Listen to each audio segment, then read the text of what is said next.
Well, I think two things are going on with the business. Firstly, we have had unprecedented rates of technology innovation, governed in large part by much faster internet speeds, which is allowing us to use things like video, which we just couldn't do until very recently. The other is that we're starting to see this fundamental shift in how consumers are engaging with media and spending a lot more of their time away from traditional television. And as a result of that, we have not only the technology that makes it possible, but we're also starting to see real advertiser demand. And so we think that when we talk about the golden age of display, a lot of that is because display advertising online is becoming either a compelling supplement or in some cases a compelling substitute to television advertising. And I think that'll be the real driver of the growth. And when we talk about a $50 billion industry, by 2015, a lot of that will come from transitioning television dollars to online display. Right now, despite the fact that rich media outperforms any kind of static media online by multiples, we still see relatively little rich media, and the number we used was 6% of ads over the last year.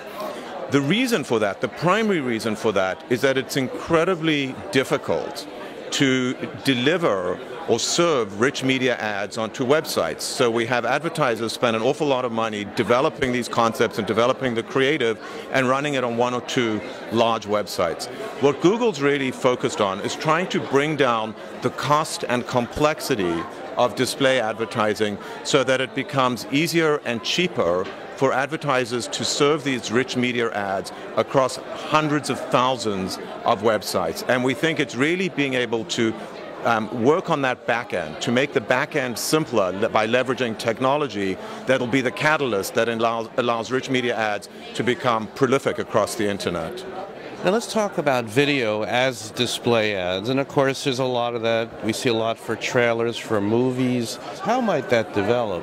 You know, I think in a lot of ways it's the same principles that made television an engaging medium. So the first thing about video is that it allows advertisers to start to create an emotional bond with the consumer just like they do on television, and it's because video brings with it full sight, sound, and motion. So I think as an industry, we always knew that video as a medium was a highly compelling way for advertisers to get their message across. But with slow access speeds that we had until relatively recently, video was limited online. And in fact, I just read a statistic recently which said that within 10 years, we'll be connecting to the internet at speeds 500 times faster than today, 500 times faster in the United States than what we do today. And in an environment like that, I would imagine that every kind of ad format becomes a video format. Someday. So think for a minute about that mobile device in your pocket, right? It's not just a phone. In fact, as many of you know, it is a super powerful computer. And we think of it as having